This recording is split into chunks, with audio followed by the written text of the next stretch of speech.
नमस्कार दोस्तों, सुब्रत पाल की चिट्ठी में आपका स्वागत है। आज मैं आपको जेएनयू घुमाने ले चलता हूँ।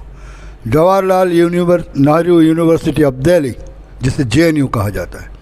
चलिए जेएनयू का सफ़र शुरू करते हैं।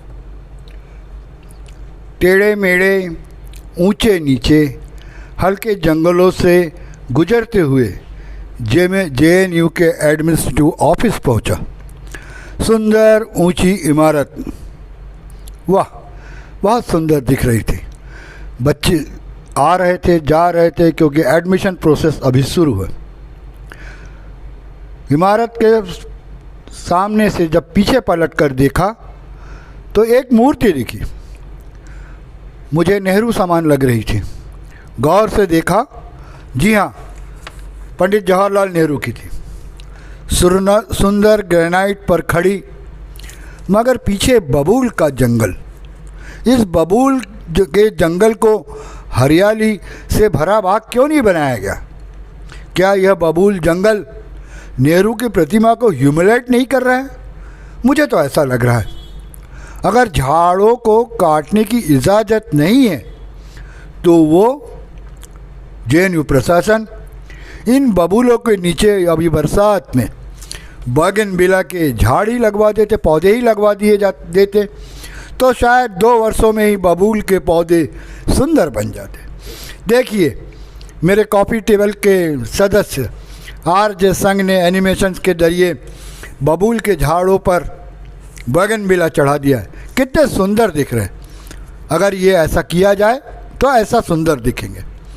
चलिए अब इधर उधर थोड़ा जेएनयू का कैंपस घूमा जाए। स्टूडेंट हॉस्टल घूमा, देखा, स्टाफ क्वार्टर देखा, अलग अलग फैकल्टीज़ बिल्डिंग देखा, और अब कैंटीन की बारी थी। जी हाँ, कैंटीन को जेएनयू में ढाबा कहा जाता है। कैंटीन को जेएनयू में ढाबा कहा जाता है। मुझे बताया गया एडमिनिस्ट्रेटिव ऑफिस के पीछे जो कैंटीन है, जिसे मामा ढाबा कहा जाता है, शायद वो खुला हो। मैं मामा ढाबा पहुंचा। कोरोना है, ढाबे में लॉक लगा हुआ था।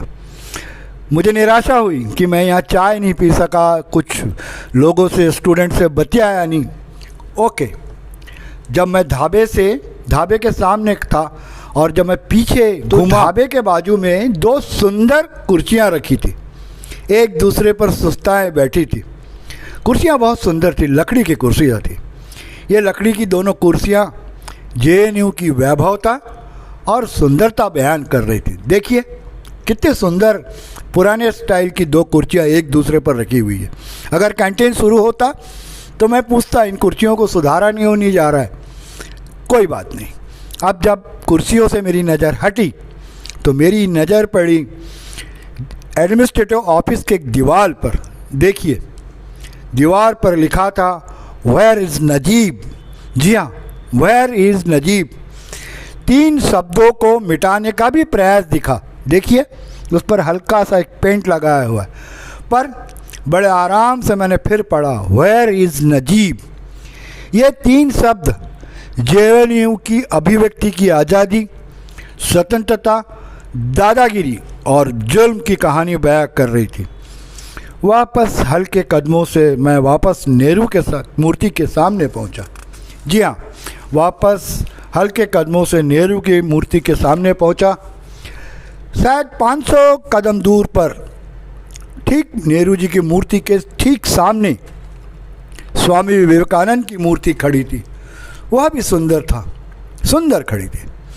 मैं उस मूर्ति को देखकर स्वामी जी के उपदेश, स्वामी जी के कथन, शिक्षा पर उनकी बातें, मातृभूमि पर उनकी कहना, आज़ादी पर उनकी कथन और भारतीय दर्शन तथा अध्यात्म को थोड़ा थोड़ा याद किया। जेएनयू में मुझे किसी से बात नहीं करने का मौका नहीं मिला, न किसी के कोई मुझे चर्चा करने का भी मौका मिला। चुपचाप जेएनयू में मैं ही बात करता रहा और जेएनयू की बातें मैं सुनता रहा। दिल्ली से कल लौटूंगा दोस्तों। दिल्ली अब छोड़ने का समय आ गया है। जेएनयू आपकी मीठी खट्टी नमकीन यादें लिए दिल्ली से विदा ले रहा हूँ। नमस्ते। उम्मीद है JNU का ये सफ़र आपको पसंद आया है। धन्यवाद। अच्छे से रहिए।